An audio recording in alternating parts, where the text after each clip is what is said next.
On the surface, Chris and Karen Pugh seem to have a picture-perfect life. Chris was tall, fair-haired, nice-looking, and he seemed to love Karen. She really did seem happy with Chris. She was in love, happy, and very hopeful. The kids were spotless, the house was spotless. Even doing a 13-hour-a-day working, there was nothing out of place, nothing. But the cleanest house in town hides some very dirty secrets. Chris's sisters accused Karen of seeing people. You start finding out things, and it just don't make sense to you. I really was shocked. He would change. He was very Jekyll and Hyde. When I see him, 2 broken legs.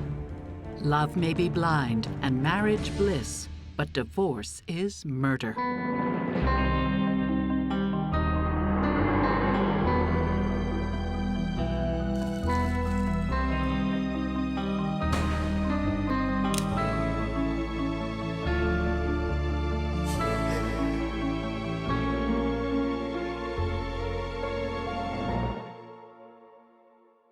In 1981, Karen Klee, a young nurse and single mother, meets handsome house contractor Chris Pugh at a local pub in Barry, Wales. They quickly become inseparable. Chris takes Karen's firstborn child, Deanne, under his wing. Karen is smitten. Karen was saying that Chris was the one. She said he was lovely. She planned to marry him, and he was good with Deanne. He made her happy. Her family is pleased that she has found a husband. One, Karen found somebody that she could love, and I thought loved her. And the second is because with a baby, they don't always want to take on baggage, as they put it. But Chris seemed to be all right with Deanne. So in 2 respects, I thought Karen was pretty lucky there to find both worlds, if you like. Just 2 months after meeting, they are married. And Karen's parents put aside any worries about hasty nuptials. And I said, have you thought about it? And she said, yes. I said, well, if it's what you want, you've got to pick your own. I can't pick your husband's for you. She was in love, happy, and very hopeful. Karen wanted to get married, and what her wish was our wish. And I mean, I couldn't at the time think of anything to deter her from it because there was nothing. Family means a lot to them. Karen is very tight with her parents, and Chris is especially close to his sisters. They are all delighted that the marriage will tie the knot between Chris and Karen and the 2 families forever. The newlyweds waste no time in making a new life together, and in 1982, just 9 months after their wedding, Karen and Chris welcome their son Michael into the family. Karen was an amazing mother. She was very optimistic. She used to see things from everyone else's point of view. She was very much the family negotiator. Karen was a very good mother, a lot of time for her children. She always put them first. She always bought her children things. They were well-dressed, clean and tidy. Every time I went over there, she was always ironing because they would have a certain outfit on through the day and then for some reason get changed. So constant washing and ironing was over Karen's. I remember as I got older, I used to help her out with the ironing because she'd just be stood there for hours with baskets of ironing. And she crocheted. She used to crochet the most beautiful hats with the big baubles on them in the 80s. And it was beautiful. She had all the patience go in to do it. Karen also works full-time as a nurse. She was a very caring person, very patient with people. She had a very good sense of humour. You know, she was, always up to have a laugh and a joke with people. Very enthusiastic. And Chris is a real catch, and great with the kids. Chris was tall, fair-haired, nice-looking. Quite a nice body on him. More handsome, I would say. Yeah, we were all happy that that Karen had met Chris, and we thought Chris was a good person. He provided for the children, and he seemed to Love Karen. He always went to work. He was never out of work. You know, in all fairness, in every respect he was a good dad with the kids, and he was good with his money with Karen. He made sure that they had food and everything like that. He worked, he provided for them. So they went on holiday as a family. Every year we used to go on holiday. From the age of 12, Mum and Dad started taking us abroad. So we started experiencing Spain. She looked happy in the photos that they showed us. She seemed to have a good time. She liked to go out to bingo one night a week. She and Chris would look after the kids while she went. On the weekend, they went to the club and had a dance and met their friends down there. But in the early months of their marriage, Karen's family begins to notice that Chris has some strange habits. He wanted to know where she was, or if she came out, or he'd be peering out the window, seeing her with, them in a taxi cab, You just watch it all the time. He would often go through a handbag, a coat pockets, a purse even. I did say, well, why'd you let him? Do you go through his wallet? She said he just does it. He's always done it. He would question her what she'd done, who'd she seen, where did she go? And that continued every day. He treated her well if she was doing what she was supposed to be doing. Or she'd done something that he was jealous about, then he would change. He was very Jekyll and Hyde. Chris, he was a very tall man. I mean, he just oozed authority. Even if he walked into a room, the presence and aura around him was just authority. Karen believes that it's in her family's best interest if she doesn't upset her husband and goes along with his requests. Provided she would have done what he wanted her to do, we were fine. Forensic psychologist Brian Russell and psychotherapist Stacy Kaiser believe that the Pughs are setting themselves up for a volatile situation. When you normalize profoundly inappropriate behavior, it's as if your barometer or your radar starts to get skewed. You become to where you're not calibrated anymore to what should strike you as disturbing. It's a bad habit to get into to start to adapt to bad behavior.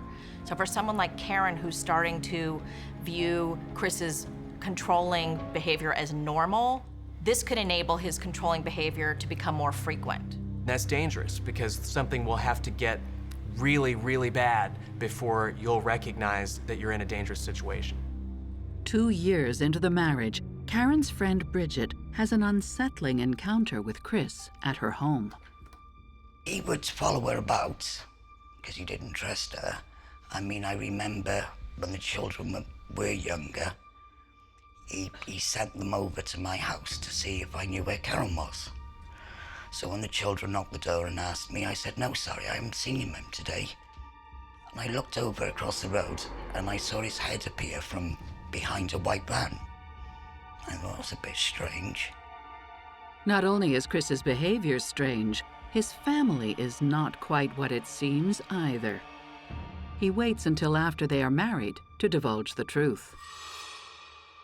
It turns out that Chris's sister is really his mother, and that his parents are really his grandparents. And he said, she's my mother. And I said, who's your mother? And I said, you just saying that, Chris? He said, and I accidentally found out when I was about 16. You start finding out things, and it just don't make sense to you. And I was so shocked when Chris told me. I really was shocked. I think, if you think back, it makes probably a lot of sense of why he's a bit weird in the head. If you get me, I don't know, might mess some people up. Our first relationships are with our families. So for someone like Chris, who was deceived by his own family and told that someone was his mother who was not, this could create a foundation for mistrust. Makes sense to me that he begins to not trust his own wife, that he has control issues, that he has to watch her because his foundation has been so rattled that he doesn't know who he can count on. But as the years go by, Chris's controlling behavior only gets worse. I warned him a couple of times, do not hit her. I may be little, but I'm not scared.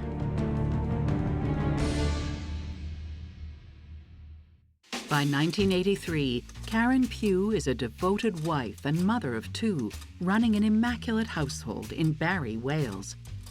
And her husband, Chris, is working hard to provide for his growing family.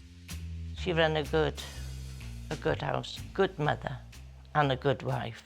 But 2 years into their marriage, Chris becomes paranoid.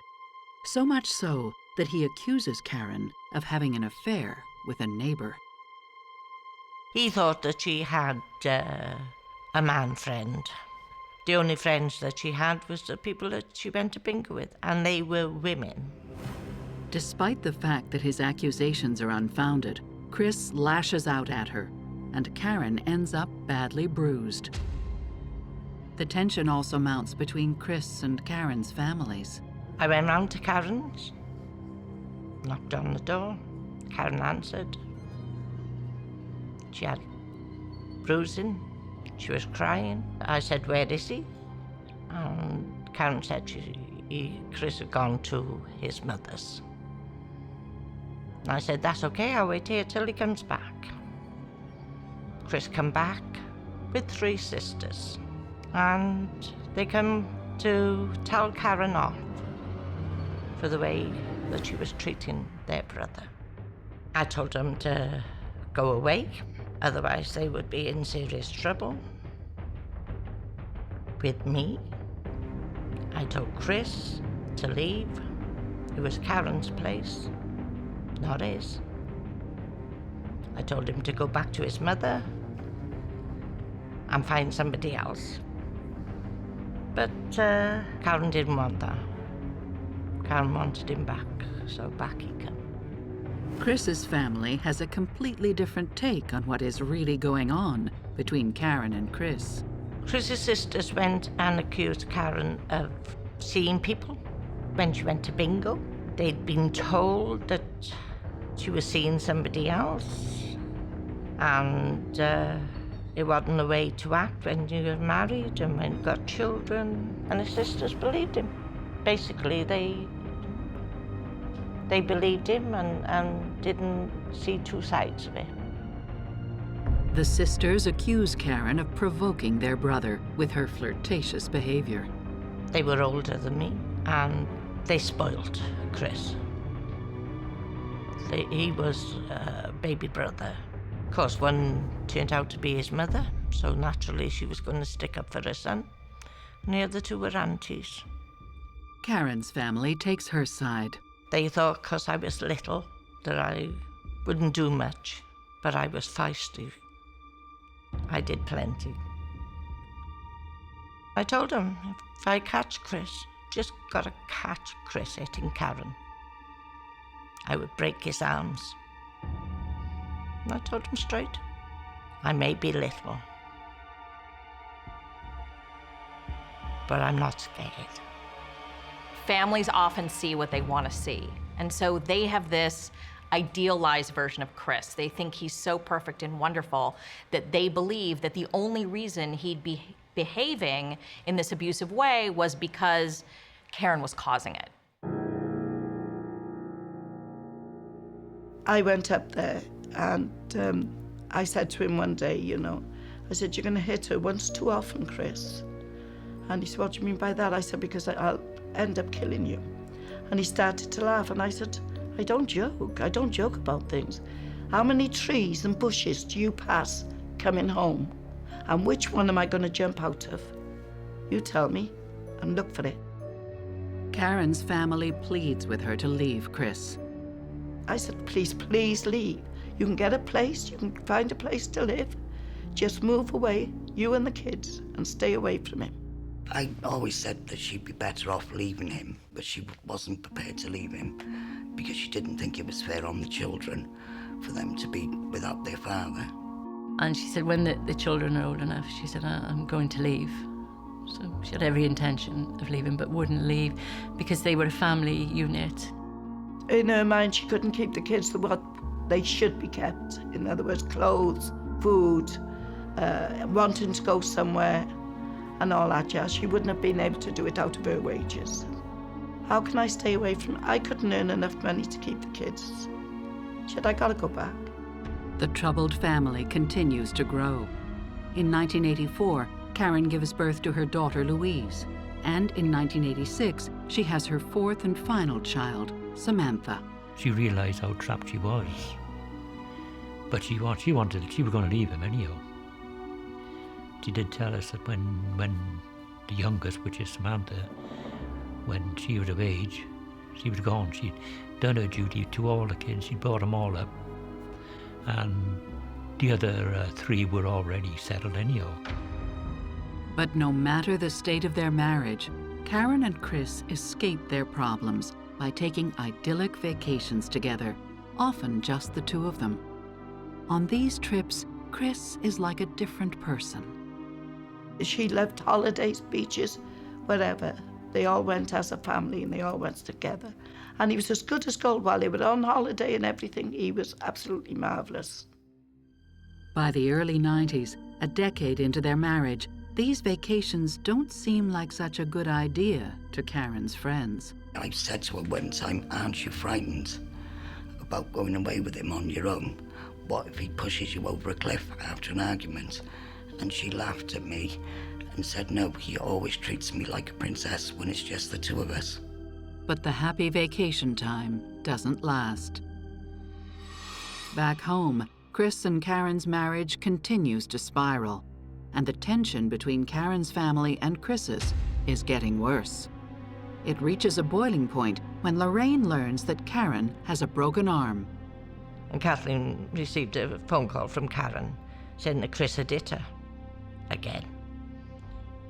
So Pauline and I ran to her car. We went over to Karen's. I picked up a piece of wood. I go in Karen's and I say to her, where is he? And I didn't find him, sorry. And I'm saying loud enough because I know he's not far away, he's just hiding. Tell him, when I see him, 2 broken legs. But that day I picked up this piece of wood and I would have used it. Karen confesses to her father that her marriage is vastly different from what she had hoped for. I went there one day and she was in bed. She said, she only wanted to be like you and Mum.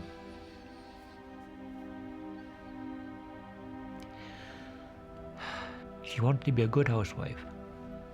She modelled herself on us. And that's all she wanted. She wanted a husband, she wanted the children, and she gave everything to them.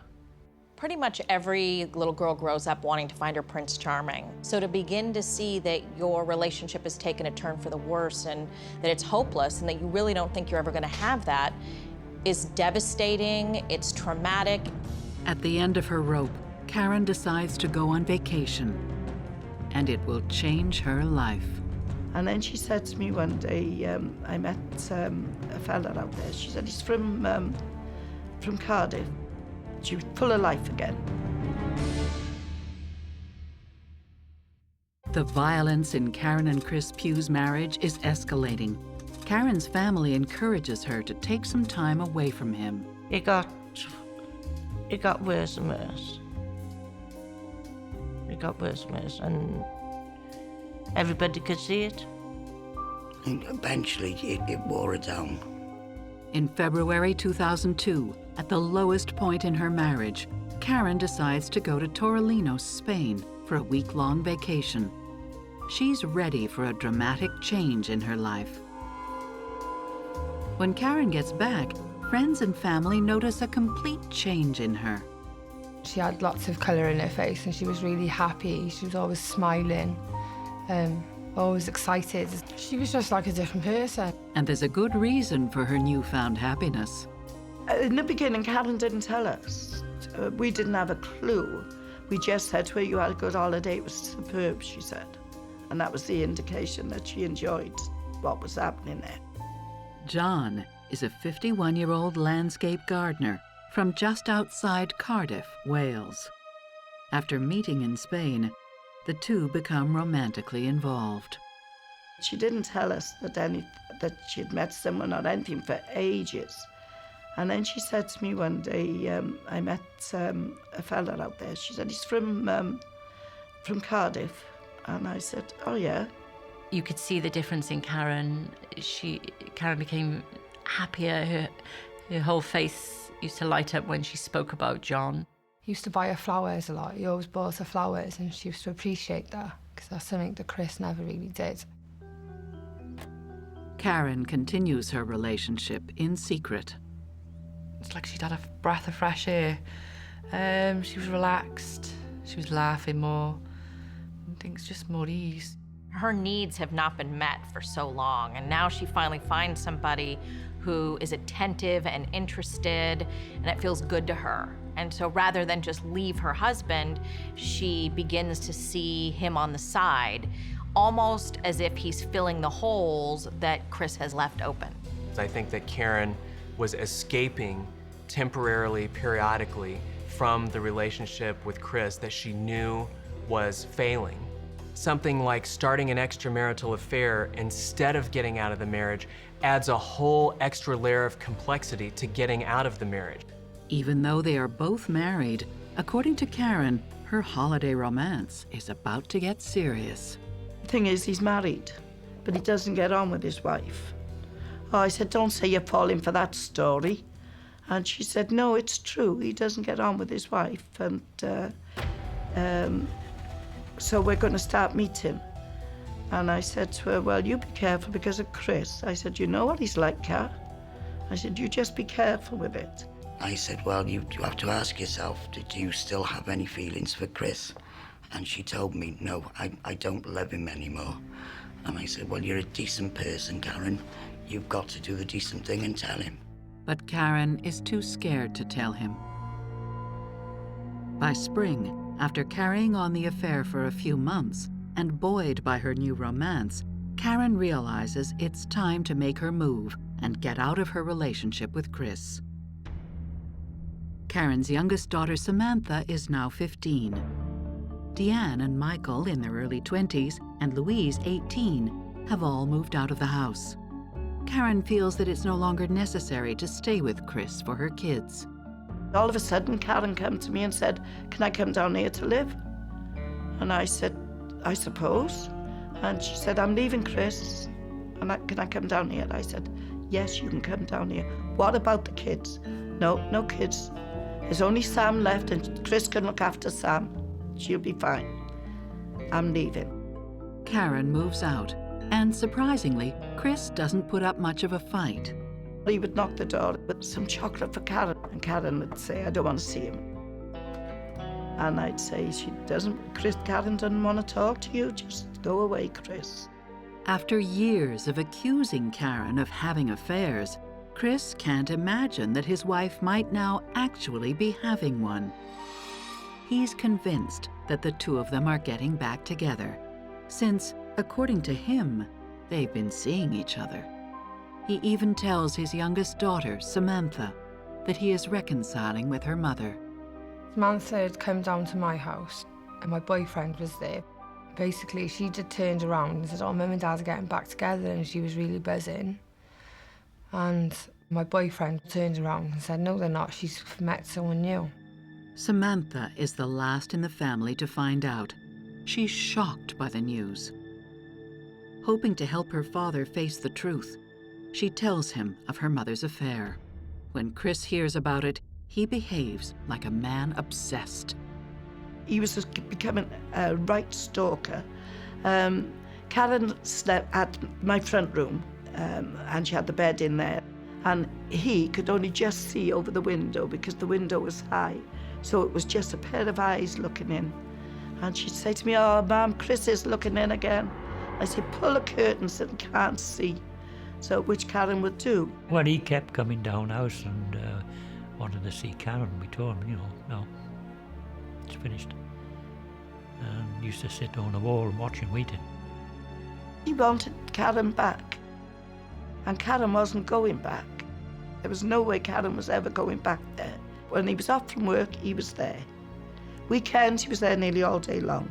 Up there, over there, down there. Whichever way. And he was there. Chris has always been possessive of Karen from the very beginning.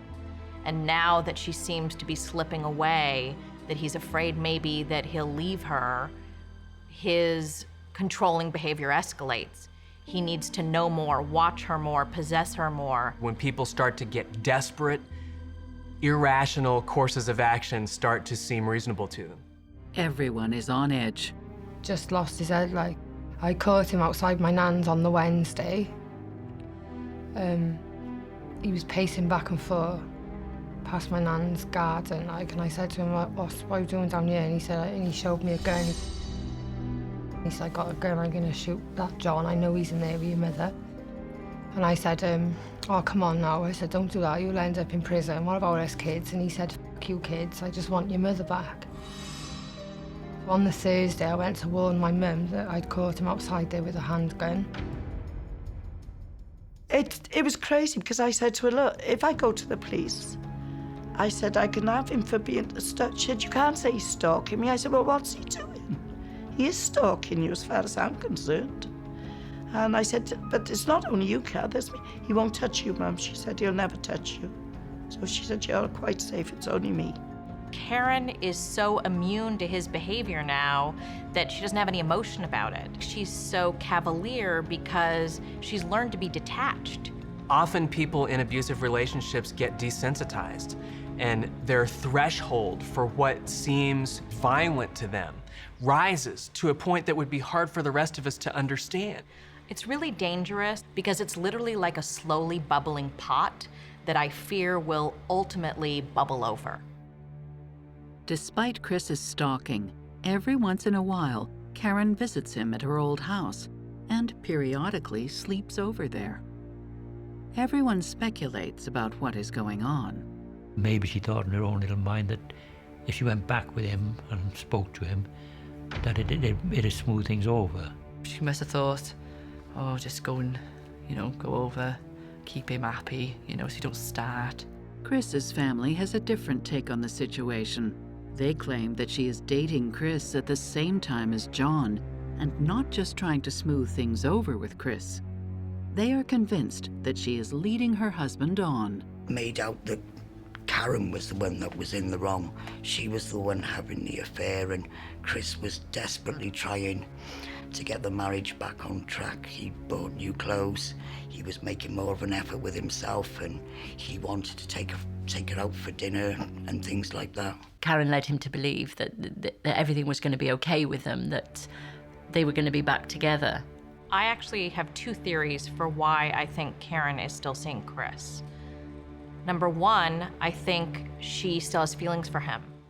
I also think it's possible that Karen's afraid of Chris, that she is hoping if she continues to see him, sleep with him occasionally, that she might be able to temper his emotions and keep him content. I think that sometimes people in volatile relationship situations aren't 100% sure what they want to do. And so they tend to keep multiple doors open while they get sure. Despite her husband's close watch, Karen's new relationship with John grows more serious. I think she was in love with John. She'd called to the house and she was discussing John and what she was going to do. She wanted to move out of Barry. Finally, she makes a move that pushes Chris to the brink. He went, he said to me, I gotta go. He went. Didn't even say where he was going, he just said he was going. On June 22, 2002, Karen visits her boyfriend John in Cardiff for the day. According to Karen, they've both decided to file for divorce so they can finally be together. Karen left me at lunchtime and she said to me, I'll see you later, Mum, I won't be late. And off she went. And then in case 6:30, Karen hadn't come back. And I said to Peter, I said, Karen said she wouldn't be late. I just wondered where the heck Karen was, and I thought, oh, I know what's happened. She's met one of her girlfriends, and she's gone for a blinking drink, not phoning and letting me know. That evening, Karen's parents get a series of phone calls from Chris. He's looking for Karen too. About 20 to 7, the phone went, and it was Chris on the phone, and he said, is Karen there? I said, no. And he said, he said, you don't know where she is? I said, no, I don't. And that was it. Then again, about 7 o'clock, he done it again. Is Karen there? No. You still don't know where she is, Kath? No, Chris, I don't know where she is. 10:30, he phoned again. Peter took the phone. He said, for God's sake, Chris, give it a break. She's not here. Now leave us alone. Don't phone anymore. And put the phone down. And that was the last we heard of Chris. I don't think that Chris ever thought that Karen would leave him. She put up with so much of his inappropriate behavior. I really think that he thought he had her for life. Chris viewed Karen like an object. Through Chris's eyes, it probably looked as it would look if someone drove off in your car, as if somebody were literally taking your prized possession and running off with it. That's a whole different kind of emotion. When Karen still has not returned from Cardiff the next morning, her parents really begin to worry. The series of phone calls from Chris has added to their anxiety. They start calling around to see if anyone has heard from her. Across town, Karen's sister Pauline gets a phone call from her niece's mother-in-law, Mo, who has spent the evening drinking with Chris. And she's got a bizarre story to tell. It was 8:30 in the morning, and it was Mo, which is my niece's partner's mother, sort of mother-in-law. And Mo said, is that Pauline, Karen's sister? And I said, yes. Mo said, I've got a bit of dilemma. I've had Chris here all night, and he's gone now, but he said he's killed Karen. Pauline is blindsided by this shocking revelation. Okay, I'll phone my mum and dad now and see where Karen is, and I'll go up to Karen's. So Pauline went up in her car, and then she phoned me. My dad said, I'm going to the tip and I'll meet you at Karen's. I said, yeah, fine. I went to Mo's house, got the keys, and I went to Karen's house, and I was trying to open the door. She had a very fiddly door, it was really... And luckily I couldn't get in, and the police came then. It was hard, but Peter took that phone call. I didn't. Peter took it and he went. He said to me, I gotta go. And he went. Didn't even say where he was going. He just said he was going. He said, Pauline was on the phone, I'm going. And I said, okay. Mo had phoned the police as well, so luckily they arrived 2 minutes after me. When the police turned up, they obviously went in the house, and I stood on the gate, and the policeman walked out. And I can't even remember now whether he said it was code red or code blue, but it's code blue, and I said, is she in there? And he said, yes. And with that, my dad turned up. He said, Daddy, he's killed her. That's the first we knew. And couldn't believe it. I don't even know what we did. We went to the police station, and I had to see my dad cry. I just thank God I hadn't got it in the house. I don't know what I would have done. It was bad enough. Peter came in and he said, you're not going to believe it. He's done. I said, he's done what? He said, Chris has killed Karen. I said, the hell how'd you know? I can't imagine anybody doing it. It was a shock. Now, yes, we could see how it was building up to that, but I mean, when it happened, we never expected that to happen. Chris's alcohol-fueled confession to Mo turns out to be true. When Karen gets back from meeting her new boyfriend, she runs into Chris on the street. and Chris convinces her to come over to his house.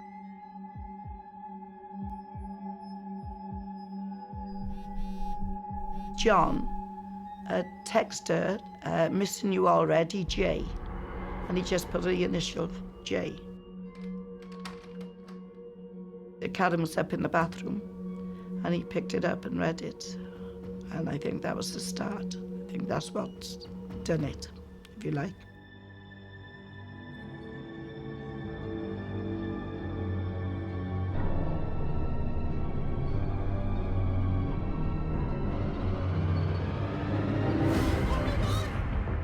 He went into the bathroom and then tried to strangle her with a towel.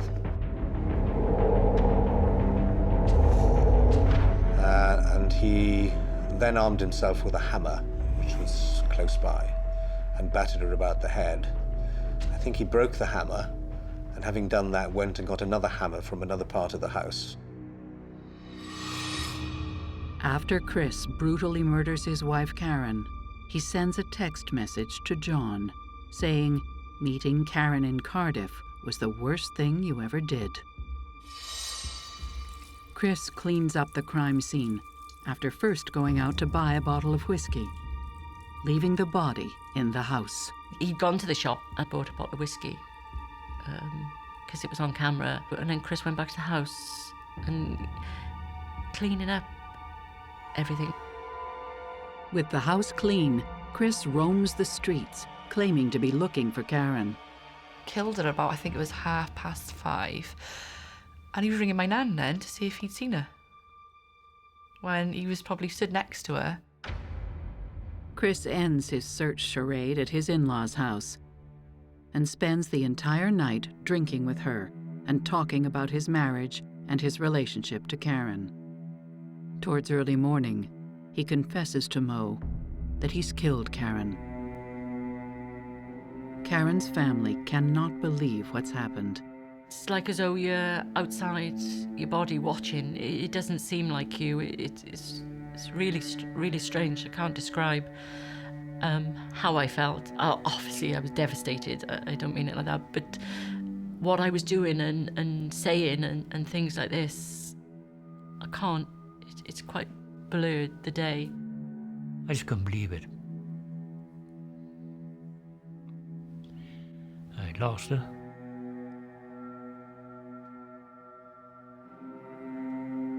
And it still hurts.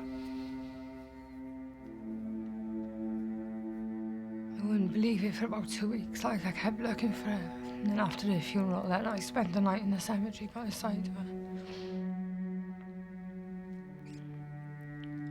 That's when I finally accepted it. After confessing the murder to Mo, Chris disappears. There are various sightings of him around town. He was down the bingo hall looking for her when he just killed her. The police search the streets urgently, looking for the confessed killer.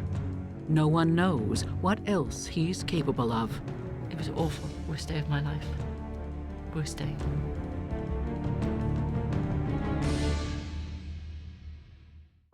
At 9:08 a.m. on June 23, 2002, Karen Pugh is found dead, killed by 16 blows to the head. After confessing to the crime, her husband Chris is now nowhere to be found. Karen's family fears the worst. They are also afraid of what they might do to him if he does resurface. I wanted to kill him. Stone dead. That's what I said. Over the next several hours, the rumors about Chris's whereabouts run rampant, and many believe he'll resort to suicide. If I'd known he had drugs in his pocket and he was down the dock, I'd have pushed him in. With every passing minute, the family becomes increasingly anxious. Chris is still nowhere to be found.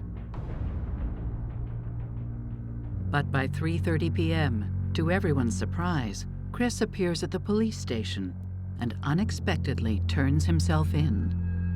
He tells police that he believes he has committed a crime, but has no recollection of the event. He is detained while police sort out his bizarre story. I just know that Chris gave himself up. Eventually. It was awful. Worst day of my life. worst day. The next morning, the family is asked to identify Karen's body at the morgue. Me and my brother, Michael, and my nan, we were all in the car to go and see my mum after she was murdered. We went to the hospital morgue. They covered up her head with a bandage. So I always remember she had a little tear in her eye. By bizarre coincidence, Chris calls while they are there. They'd just come out of seeing their mother dead. And I think it was Michael's phone that rang. And he spoke to him like as though they'd been shopping.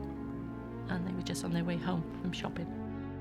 Just 2 days after turning himself in, on June 25, 2003, Chris is charged with the murder of Karen Pugh and remanded into custody.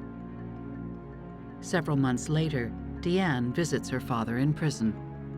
I just wanted answers, like, I wanted to know why he did it. I wanted him to say sorry more than anything, I think. I didn't get any of that. He was just talking to me like it was something you do every day, or when I killed your mother. That's how he was talking to me, when I killed your mother, like it's just something you do every day. On April 30th, 2003, just 11 months after Karen's death, Chris begins his trial for the murder of his wife. To Karen's family and the prosecution team, it seems like an open and shut case. They are wrong. The charge was a simple charge of murder. It would appear on the charge sheet, given the date, on a certain date, Christopher Pugh murdered Karen Pugh, and that would be it. In English law, murder is murder. There are no degrees of murder. When the trial started, or just, as it was starting, the prosecution, we were not led to believe that there would be any problems. The evidence was quite straightforward. Chris had tried to strangle Karen, couldn't for whatever reasons, and went and got 2 hammers to make sure that she never got up again. And for that split second, I feel that he's thought about what he's going to do, so it's premeditated. Efforts to clean up the crime scene afterwards, efforts to elude the police, at least for a while, all indicate that there was a consciousness of guilt. And the fact that he switched instruments in the course of the crime indicate that he was thinking, he was making decisions even during the crime. The prosecution argues that he was lucid during the attack. The fact that he used 2 hammers is pretty conclusive usually in circumstances such as this, that you're not out of control. You're acting in a controlled and rational manner. To put down 1 hammer which was broken and then go and search for another and then come back and finish the act is pretty well deliberate. I think we thought we were home and dry on this case. He found or got them 2 hammers and he killed her. He beat her 16 times on the head. However, the defense creates a challenge for the prosecution by citing a little-known statute called the provocation law.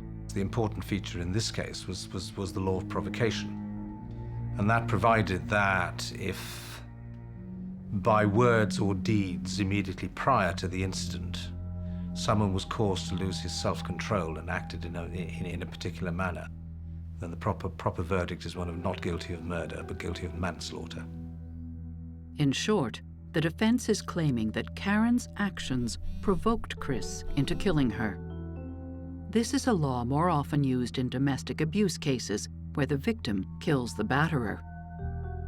The core of the philosophical debate about provocation is whether or not there can be circumstances under which an otherwise rational person is so upset that he or she can no longer be expected to respond rationally. Most of us have heard the expression, "I saw red." And that leads us to believe that what the person is saying was, "I really lost it." But the people that lose it remember their actions. And so I do think it's possible that Chris lost it, that he got angry, that he saw red, but that doesn't mean that he would have forgotten what he did. Chris's, I suppose, lawyers were looking for was to blame Karen, that Karen was the Scarlet Woman, and Karen had broken the family home up. There was some evidence raised by the defence that Karen had still returned to the matrimonial home from time to time, but it's quite clear that she still had feelings for him despite his conduct towards her, so that when he was able to persuade her to go back, she was very susceptible to be persuaded. Of course, it did result in the fact that she was sleeping with both at the same time. But the prosecution remains confident that John's testimony will clear up any confusion about the state of Chris and Karen's abusive marriage. They're in for a big surprise. John chooses to testify from behind a screen because he is afraid of Chris. And to the family's horror, he tells the jury a very different side to the story. He testifies that Karen was chasing him and that it was creating problems in his marriage. John was the boyfriend. He clearly featured in the case and was an important feature of it. As he had given material evidence of fact, necessary evidence of fact that we needed, we had to call him as a witness. He was a reluctant witness. He didn't want to come at all because Karen had gone, and I think at that stage he was possibly back with his former wife, and so the last place he wanted to be was giving evidence in this case in court. His reluctance was also marked by the fact that he insisted on giving evidence from behind a screen. John's testimony comes as a major blow. John said that Karen hounded him, wouldn't leave him alone, and when he tried to break it off, she said she was going to tell his wife. No one knows whose version is true. I think John's testaments changed purely because he still had a life and he wanted that life with his wife. All in all, not a good witness. Not a good witness, and a bit of a gift for the defense. The jury is swayed by the defense's arguments. On May 9, 2003, Christopher Pugh is acquitted of murder and convicted of manslaughter by means of provocation. He is sentenced to 6 years behind bars. But because of time already served, will only have to spend 3. So a surprising verdict. I think everyone was surprised. And the very nature of the violence that was used in the course of the event, we thought took it far beyond what one would normally have thought would have been a reasonable case of provocation. In his sentencing remarks, the judge deemed the attack with the hammer as excusable, considering the circumstances, and that his wife had driven him to lose control. He apologised to Chris for the hard time he'd had. When summed up, he said, you know, Mr. Pugh, he said, I know you've had a hard year, a very traumatic year, he said. Chris said that Karen provoked him, and the judge said that it was provocation and that it was excusable. The 16 blows to the head was excusable because he was provoked. How can you have an excuse for hitting somebody, going to get the hammers and hitting somebody 16 times on the head? The evidence was there. Why? Why wasn't it murder? It wasn't a nasty accident that went wrong. It was murder. Oh my God, I was devastated. I really was devastated. I can't think of another word for it. I really did break my heart. That's the time I cried. When he turned around, the judge, he was nearly in tears, talking to Chris, apologising.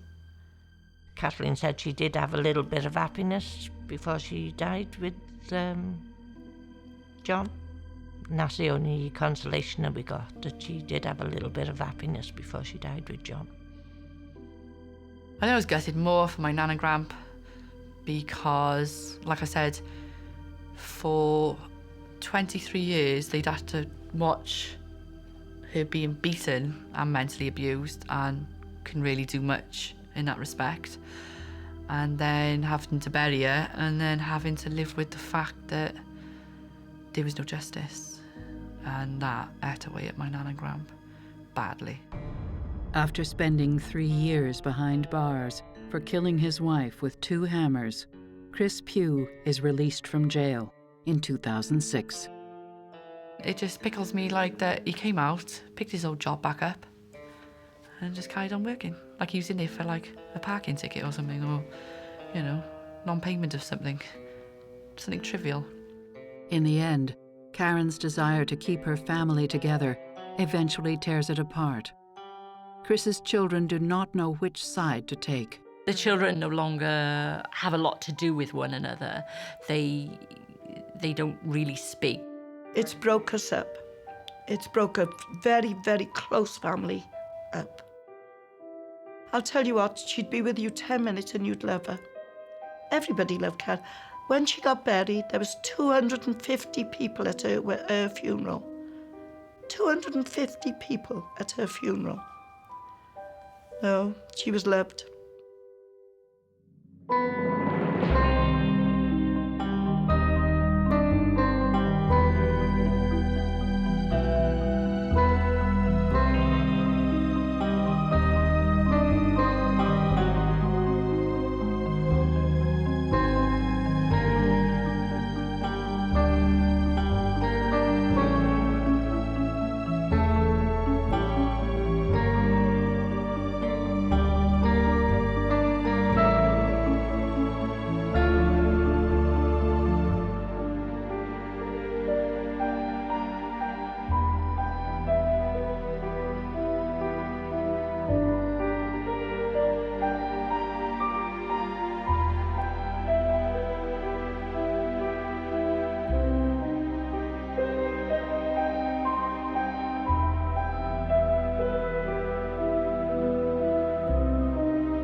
Angelo Headington and Elizabeth Radavsky, 2 country kids in love. He seemed more fawning over her than anything. Their whirlwind romance is followed by a shotgun wedding. She seemed very happy, so that's great. But their union is built on layers of lies and escalating violence. The story was, it was extraordinary on so many levels, right? I'm thinking, this is a movie. I was never really exposed to how evil people could actually be. Love may be blind and marriage bliss, but divorce is murder.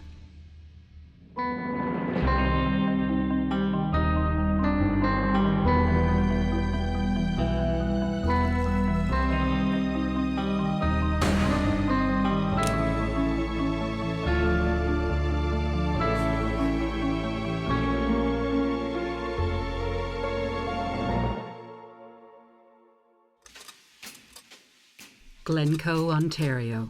This is horse country.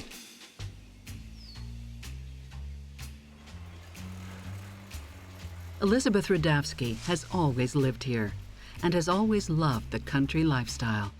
I'm a country bum, grew up on a farm. I loved going out and just taking care of the animals, and I helped doing hay. I had had a little 410 shotgun that was given to me by my dad. She liked to raise rabbits and just a little bit of everything. One time she had a pet pig, and she babied that little piggy, and it got big. More than anything else, Elizabeth loves to ride horses. I love the horses.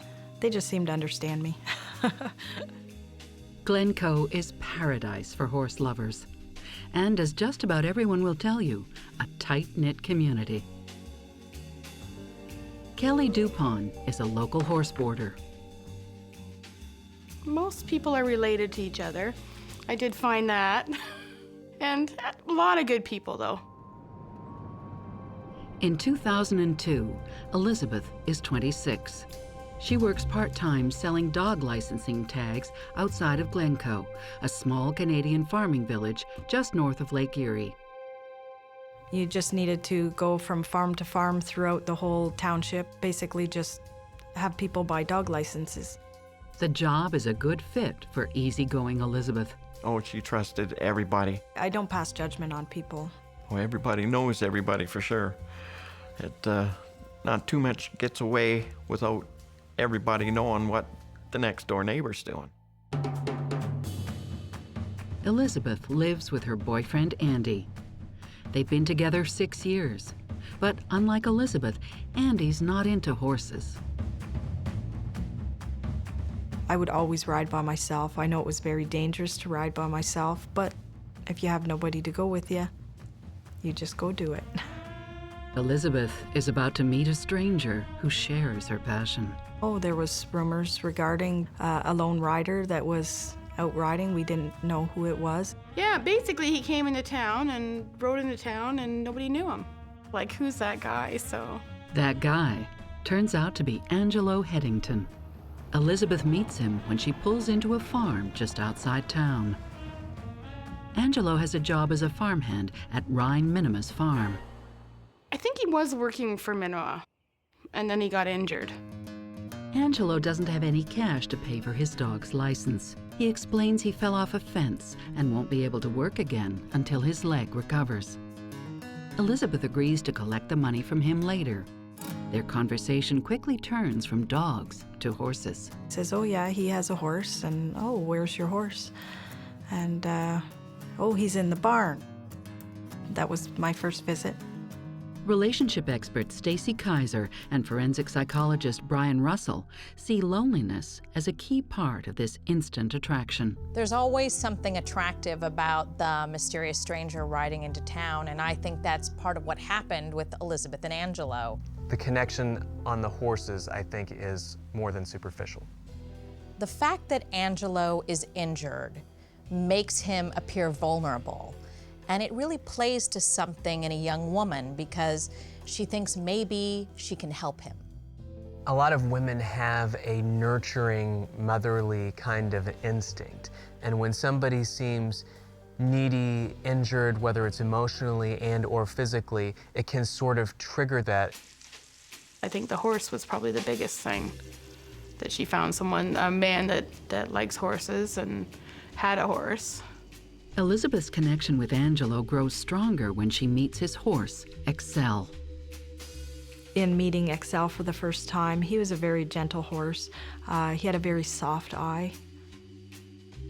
In being an animal lover, you can always judge an owner by the way the animal acts. I took from that he showed that he cared so much about his animals that he would care about people just as much. Angelo tells Elizabeth how, as a teenager, he gave volunteer riding lessons to people with disabilities. She's thoroughly charmed. Talked a bit about my horse. He was a flea-bitten Appaloosa. They swap stories about learning to ride and the times they've been bucked.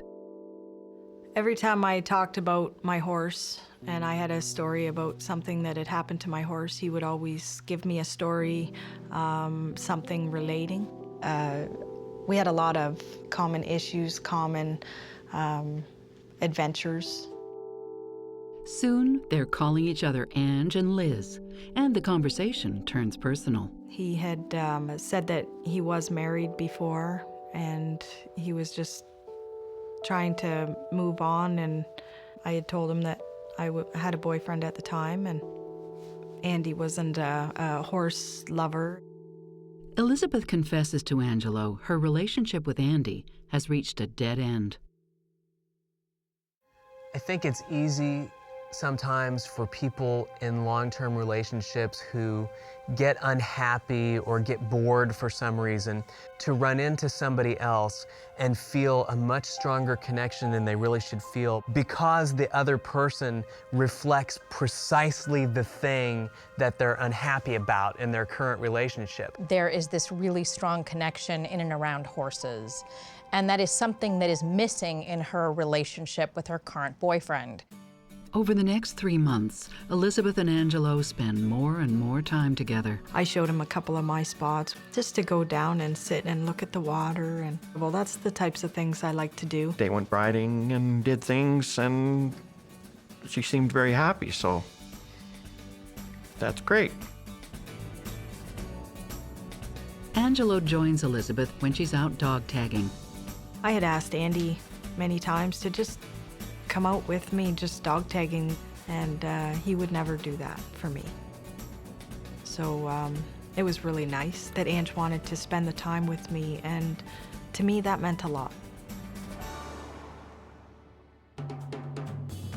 The closer Elizabeth grows to Angelo, the further she drifts from Andy. I just needed a way to get out. In April, Elizabeth moves out of Andy's and into Angelo's. He had this great big house, and it was just him there that I was more than welcome to move in, and I was hoping this would be a good fresh start. Elizabeth even moves her horse, Owen, into the stable next to Angelo's horse. I jumped in. He seemed really nice and sweet. You know, he seemed more fawning over her than anything. Tom Rudavsky is accepting. She really didn't say anything to me. Just one day she's living with her other boyfriend, and then she's moved out and moved in with Angelo. I liked her other boyfriend, but it's not what I like. It's, if she's happy, that's the way it is.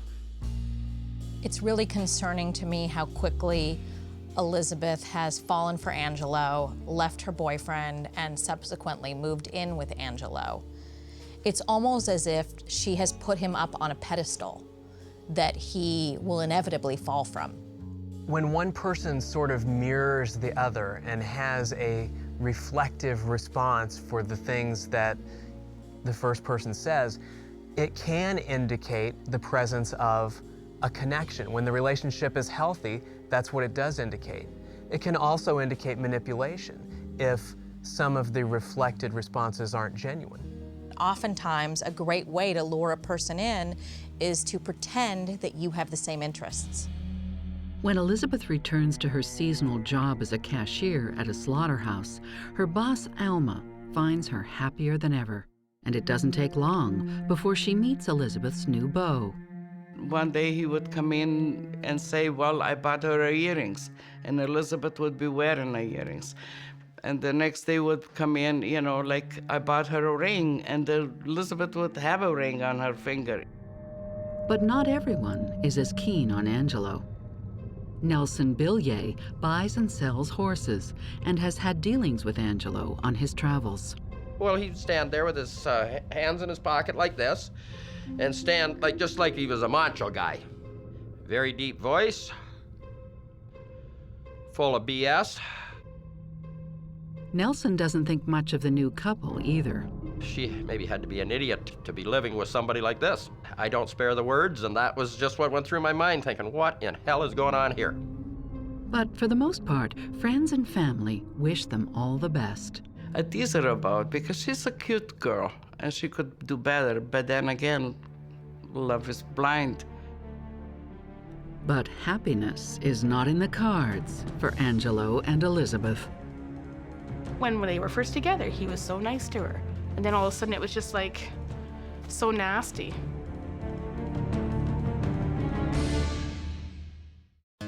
Elizabeth Rudavsky leaves Andy, her boyfriend of 6 years, and moves in with Angelo, a mysterious farmhand who recently moved to the small village of Glencoe, Ontario.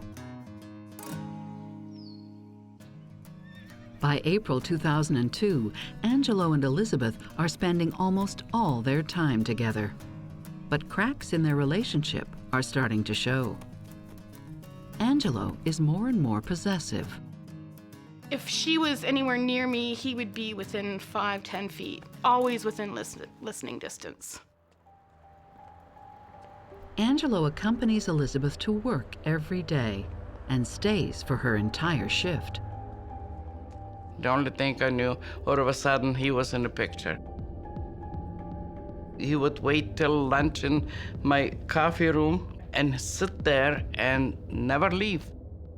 At first, Alma chalks it up to the folly of youth. One time they came with the same kind of shirt. So I thought, well, that is kind of cute. They might really like each other, you know? But then she notices Elizabeth is losing weight. And when she compliments her about it, Angelo is the one who replies, saying he wants his girlfriend nice and thin. Reporter Jennifer O'Brien says that in spite of his baby face, Angelo's known as a tough guy.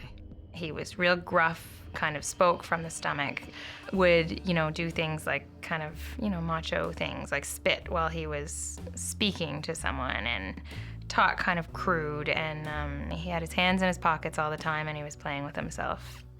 Angelo's behavior seems to be a little bit dichotomous because on the one side, Angelo seems to be really trying to project a lot of what we might call kind of rough masculinity. On the other side, Angelo seems to be trying to project a lot of sensitivity. And when people's behavior is dichotomous like that, it suggests to me as a psychologist that perhaps there's some chameleon-like phenomenon in play. There are really two sides to Angelo. And it's really common for women to be attracted to that. They want the bad boy on the outside who appears soft on the inside.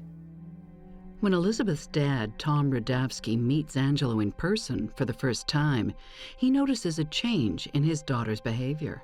He sat on the couch, and he made Elizabeth sit there, straight up,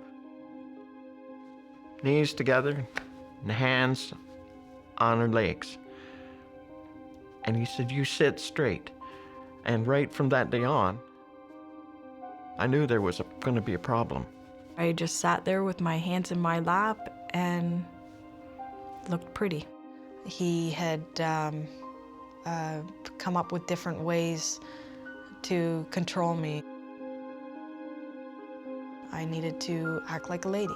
I needed to dress like a lady. Okay, I was willing to do that for someone that showed me that they appreciated it. The girl who used to be more of a tomboy is now dressing in floral dresses. And I think that this is legitimately concerning. Something has changed in her. Somehow she's being influenced. Well, I think to the extent that Elizabeth is the one who seems to be making the changes and the sacrifices, it suggests that she is in the one-down position. She's the one who has less power in the relationship. She's the one who's acquiescing to. Over time, people start to notice strange injuries on Elizabeth, and when questioned, there's always a plausible explanation. Liz came to the house one day and she had this big black eye, and I was questioning her about it, and she said, "Oh, it's the horse." I think the last time they showed up, I believe Elizabeth had a black eye. I know my wife asked her what had happened, and Elizabeth had told her that she ran into a trailer door. At work, Elizabeth's boss, Alma, finds Angelo's presence less charming and more menacing. I look at her hands, and she have all over her hands, blisters. To me, it looks like a burns. I said, "What happened over there?" And Angela jumped in right away. Oh, she fell off the horse, and she landed in a poison ivy with both hands.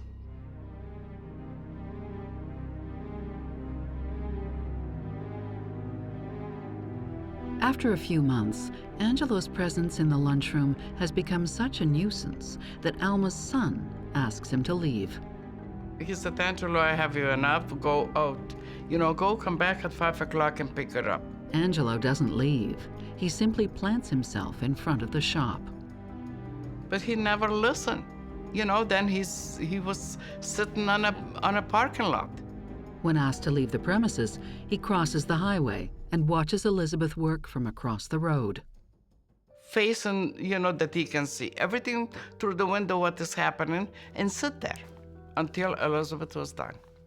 The fact that Angelo is continuously showing up and spending long periods of time at Elizabeth's work does not necessarily portend some kind of disaster, but I do think it portends dysfunction in the relationship because it either reflects an unhealthy degree of dependency on Angelo's part, or it portends an effort to isolate Elizabeth even in her own workplace.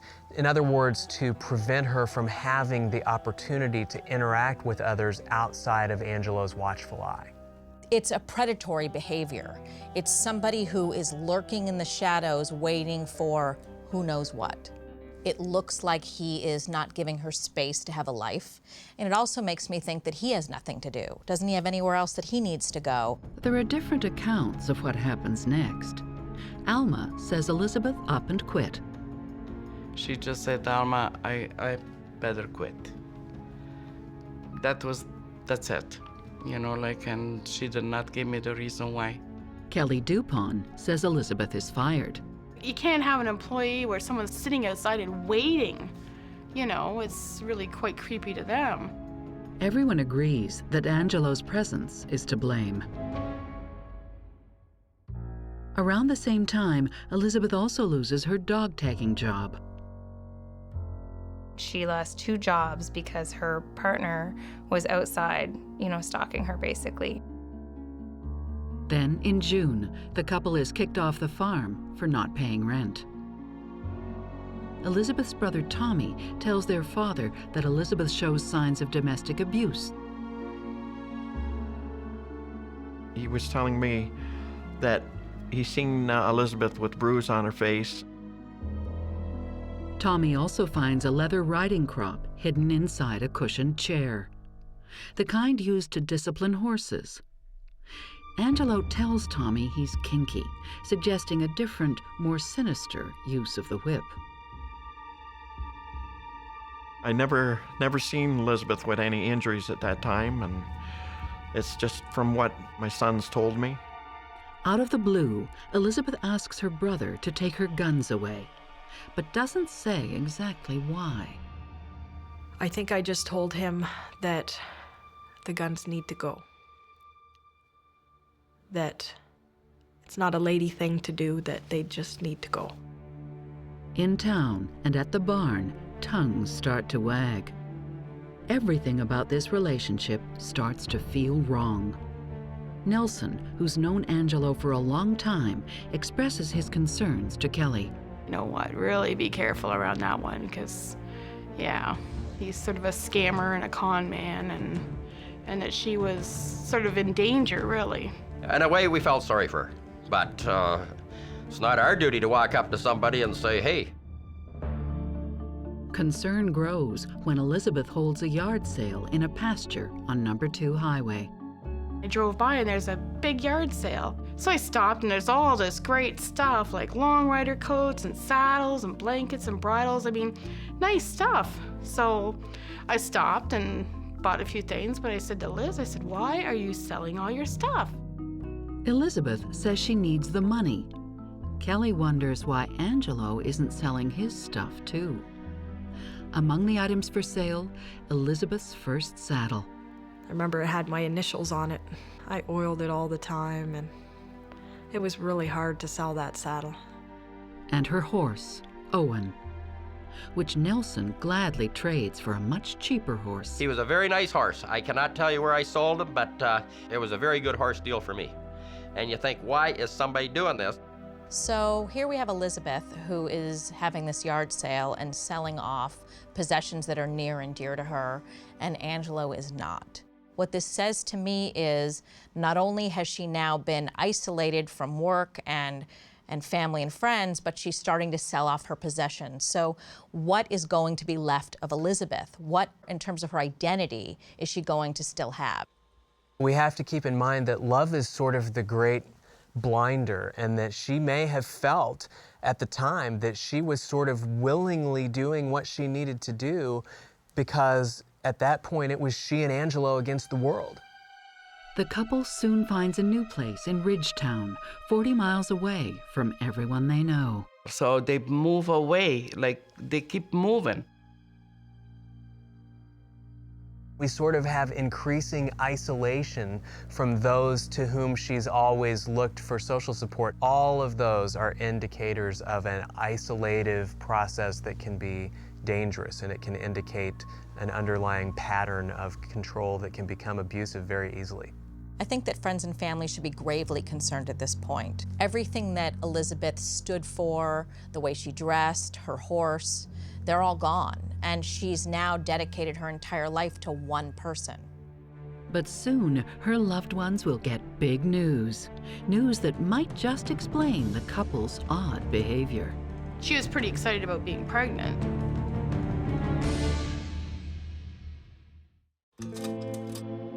After losing 2 jobs, the roof over their heads, and having to move, it looks like Elizabeth and Angelo's relationship is on the rocks. Then, seemingly out of nowhere, the couple, who have only known each other for 4 months, hosts a garden party at Elizabeth's mother's house in order to make an important announcement. It was a beautiful day out. It was a good day. I was shocked. I was shocked to learn that they had gotten married. But there's even bigger news. Elizabeth announces she's pregnant, and Angelo is the proud father-to-be. You just congratulate her, and like that's all you can do. I hug her and I said, oh my gosh, you know, you won't be sorry. So I was happy for her. They were very happy for me. They, of course, wanted to know when I was due and if I had picked out any names, and they were all excited for me, and they talked about, well, that was so out of my character, considering I never wanted to have kids. But one thing outshines Elizabeth's smile at the party. I just laughed and thought, what a joke that is. It bothered me trying to explain to everyone how I could be pregnant and how I was so happy when I had a big black eye. And I knew how to pull the wool over people's eyes. It was one thing that Ange taught me how to do. She'd say, oh, I fell down, or the horse kicked her, or the horse bit her, or the horse knocked her with her head. After the party, people see less of Elizabeth and Angelo. When they do, it's more bruises and more stories. We had a big 2-horse trailer, and Angelo wanted to borrow it. He sent her to go and clean the bees out of the horse trailer.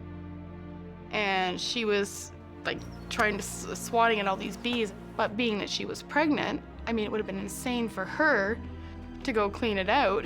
So I think it was my husband that finally said to him, get your butt back there and clean that trailer out. What are you doing? The stories that you heard, you figured that there's something up. Tom tries to give his daughter a way out. One night she called me up, and I could tell, like in her voice, that there was something wrong. And I asked her. I said, is he hitting you? And she wouldn't say. So I said to her, you tell me. Because I'm only a short distance away, but nothing ever come out. Elizabeth doesn't take her father up on his offer to help. And things only get worse. In August, Elizabeth is admitted to the hospital with life-threatening injuries. I didn't think I was going to make it. I just chalked it up as I'm dead. She is treated for bruising, swelling, a collapsed lung, and vaginal lacerations. I was basically bleeding to death. Elizabeth is given 7 units of blood. There are 12 in the average adult body. She tells doctors she was in a horseback riding accident. Because of where my injury was, I told them that The horse had bucked and I had come down and landed on the saddle horn. And thus be why I had such a very large cut down there. It seems completely inconceivable to me that the injuries that Elizabeth had at this point were adequately, reasonably, believably explained away by having fallen on a saddle horn. Clearly, the abuse is getting more intense. That said, even the best counselor or hospital professional, they can lead that horse to water, but they can't make her drink. And so they can give her the tools, they can talk to her about leaving, but she's an adult, and if she wants to stay in that situation, she gets to stay in that situation. Ange would not leave my side when I was at the hospital. He wouldn't let the doctors or the nurses talk to me by myself. I kept telling the doctors that I wanted to go home. But back home, Elizabeth drops more bad news on her family. That she had a miscarriage and she had lost the baby. In September, less than 7 months into their relationship, Elizabeth and Angelo move again. This time to a house in Chatham, more than an hour's drive away. He definitely had her move down to Chatham to keep her away from family and friends, I think. When they moved to Chatham, I could not reach her anymore. I never really seen her much after that. Alma's nervous that Elizabeth isn't taking her calls. She phones Elizabeth's mother, Sandy Rudavsky. Well, her mother didn't say very much. She said, oh, I hardly see her. That was her answer. You know, like, they don't come around that often anymore. Like, I hope she's all right. Each step that we moved further and further away. I was slowly getting cut off from my family. In the process of moving further and further from home, it made it more and more difficult to see them, to be able just to take off and go for a visit. I don't think anybody knew how bad it really was. I think what we're seeing here is a classic pattern of progressive isolation. Escalating, isolating, very typical in situations like this. Elizabeth is saying that everything is fine, everything's great in their relationship, that she's afraid if she tells people what's really happening, that Angelo might hurt her more. There's a giant elephant in the room, and nobody is wanting to acknowledge that it's there. Then, on September 21st, Chatham police get an urgent call. There's been a stabbing at the couple's new address. Only this time, Angelo's in trouble. He was laying on the front step when the police arrived. Elizabeth tells police a burglar broke in. Angelo went to the door and was attacked.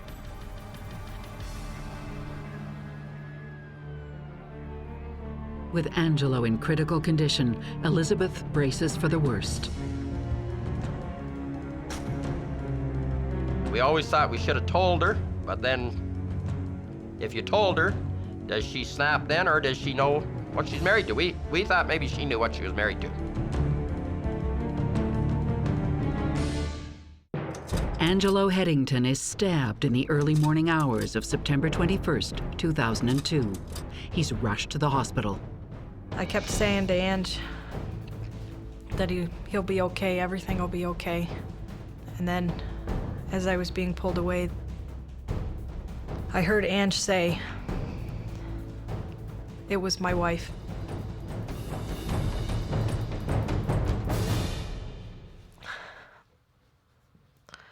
I had Ange's blood all over me.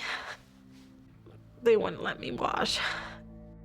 Elizabeth is taken into custody for further interrogation. The next day, the police tell Elizabeth that her husband has just been pronounced dead. It had said that Ange had passed away.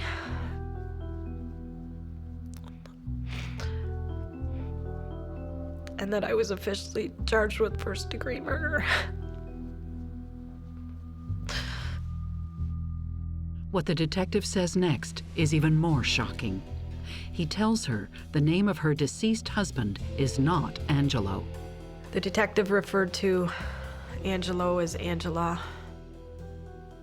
and I kept saying no, his name is Angelo. And he asked me if I understood exactly what was going on.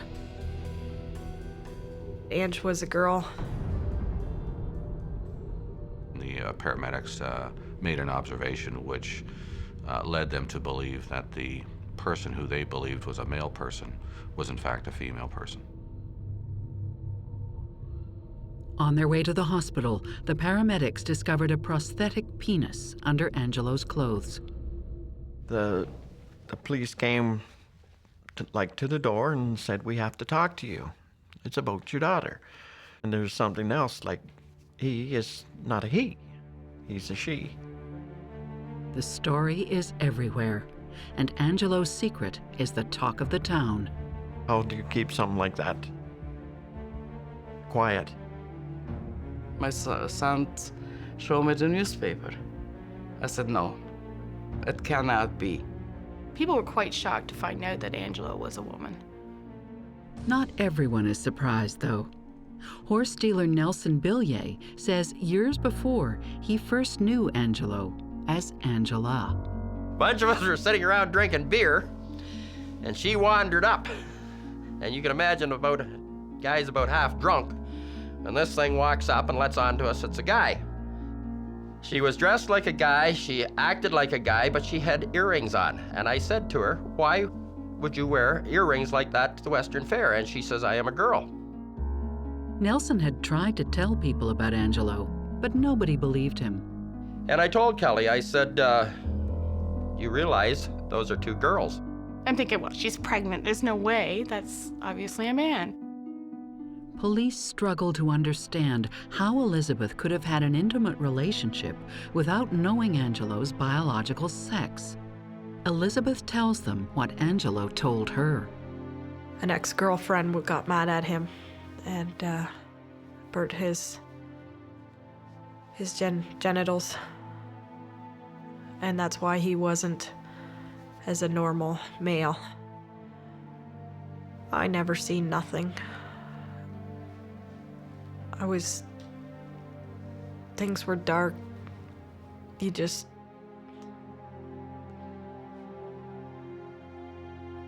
I never passed judgment. There's more to love than just sex. I thought I was in love.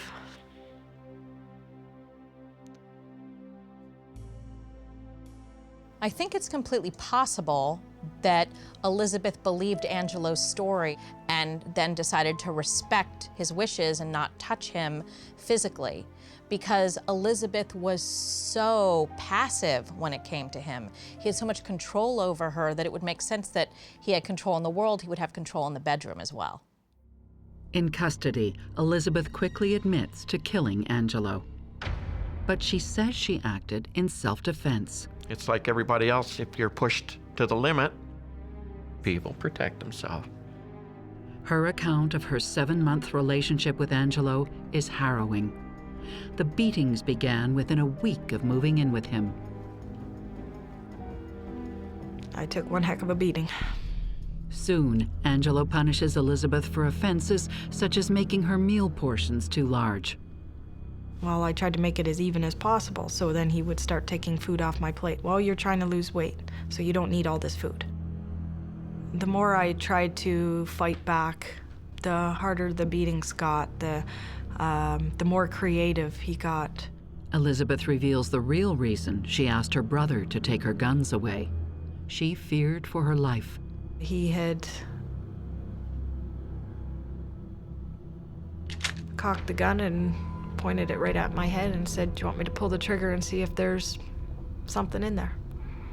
As I'm looking down the barrel of my own gun. And when she was hospitalized, she didn't fall on the saddle horn.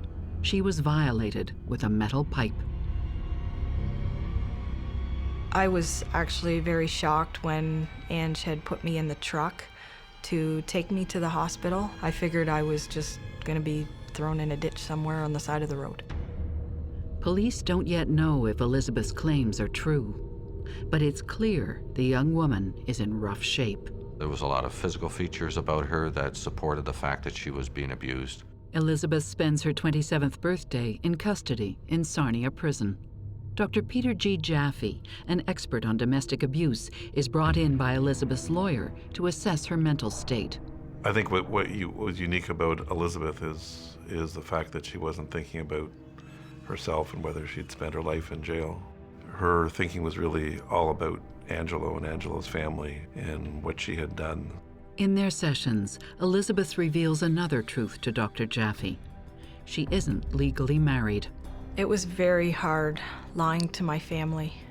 That was the biggest thing that hurt so much, because I have always been a very honest person. She was never pregnant either. I knew right off the bat that it was a bad thing to lie and say I was pregnant, and it hurt me more than people realize. But I also tried to let them know that I was doing what I needed to do at that time. In the meantime, police learn Angelo has a dark history of violence. He stalked, beat, and starved at least 4 previous partners. There was physical assaults. There was threats of violence. In each case, there was a lot of dramatic weight loss by the partners. Actually, their stories are very similar to Elizabeth. Most abusers will have a series of victims in their lives. It's rarely one victim. I always wondered why some of these women hadn't decked her or picked up a baseball bat or something. The stories are difficult for Angelo's family to hear. Journalist Jennifer O'Brien interviews his mother, Marlene Headington, at length. Marlene wanted people to know that Angelo wasn't always a monster and wasn't just evil to the core kind of thing. She was a tomboy, but a happy kid. Marlene said, you know, Angelo would be the first person to help you out of a ditch if you were stuck in a ditch. But according to Marlene Headington, everything changed when Angela turned 14. She dropped out of school, found work as a farmhand, dressed as a guy, and answered only to Angelo. She started saying, I am a boy, and this is a man's world, and I'm a man, I'm not a girl, I don't want to be a girl. Could Angelo's behavior result from the traumatic experience of growing up as a trans person? He hates femaleness. He hates female bodies, that intense loathing of female bodies, which for me has to come out of that experience as a 14 or 15-year-old trans person in the environment that he's in. On the one hand, wanting Elizabeth to be more feminine and beating her up because she isn't. And on the other hand, doing everything he can to damage and scar her femaleness, her physical femaleness. Gender dysphoria does not entitle you to defraud another person, to be dishonest with another person, to basically use another person to help you resolve your issue. In a relationship, honesty is literally the foundation of success. And so the fact that he wasn't able to tell her the truth tells me that there may be other reasons and other things that weren't real about him.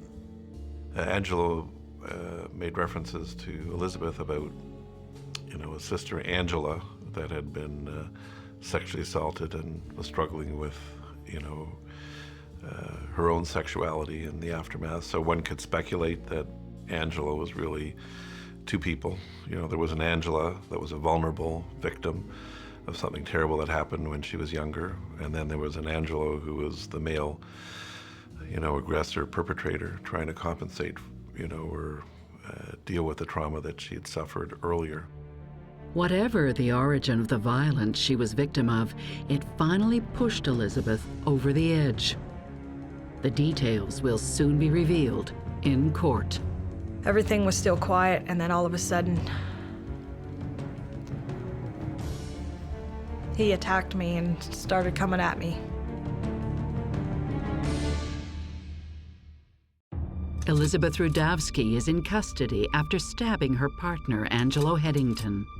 After his death, police learn Angelo is really Angela, a woman living as a man.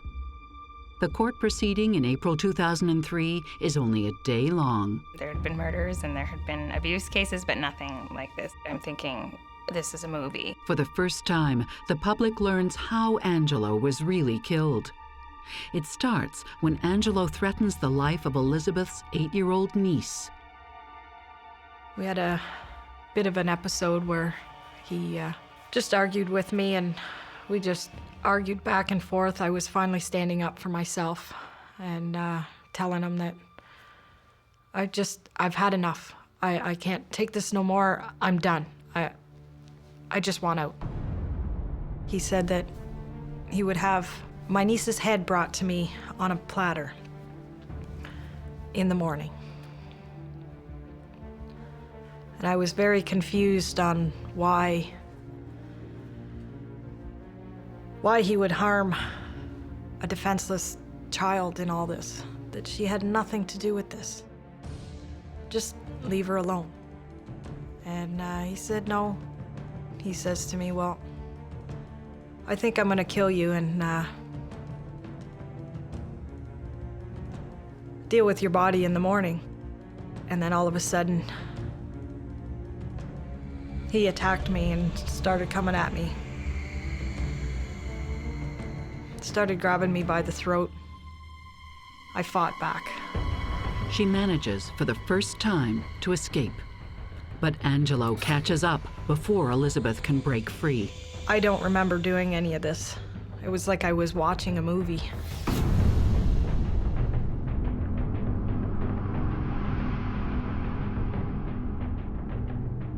I just remember him saying, "You stabbed me."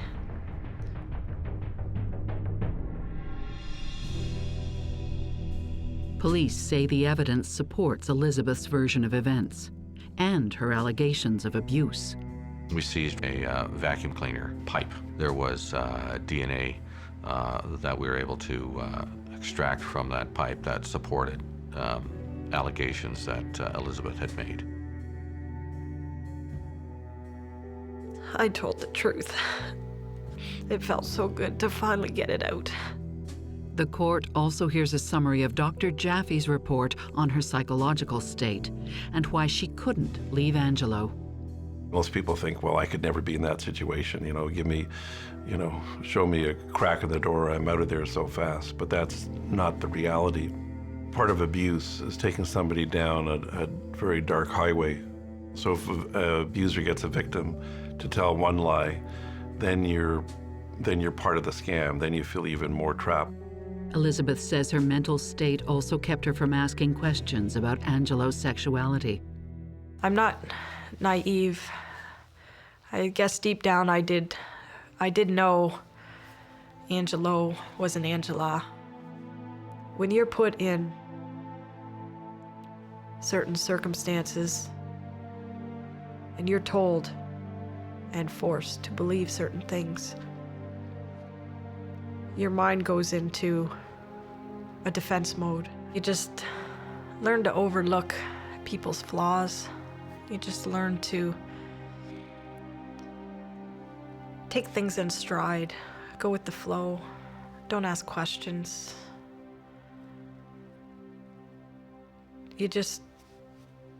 People are who they are. Defense mechanisms are very powerful things. You can truly convince yourself that what you think you're seeing, you're not. But I also think it might have been embarrassing for her. She might not want to have admitted that she maybe made a mistake and believed that Angelo was a man when he was genetically a woman. I think Elizabeth probably loved Angelo, at least at the beginning. And it's hard to really know if Angelo loved Elizabeth as a person or loved the representation that Elizabeth provided of what Angelo wanted to be. I don't think that Angelo is just a mean, evil person. I think that Angelo is deeply disturbed and doesn't know how to deal with his emotions, and he acts out because of it. I think Angelo was a mean, evil person who was also disturbed. There's another dimension here which I think was unique in the sense that Angelo was threatening not only to harm her, but also harm a niece of hers and, or harm her parents. So in that way, you're totally captive, because even if you can seek freedom, you might be endangering somebody else who you love. I'm not one to call people's bluffs. Do you want to play Russian roulette with your family's lives?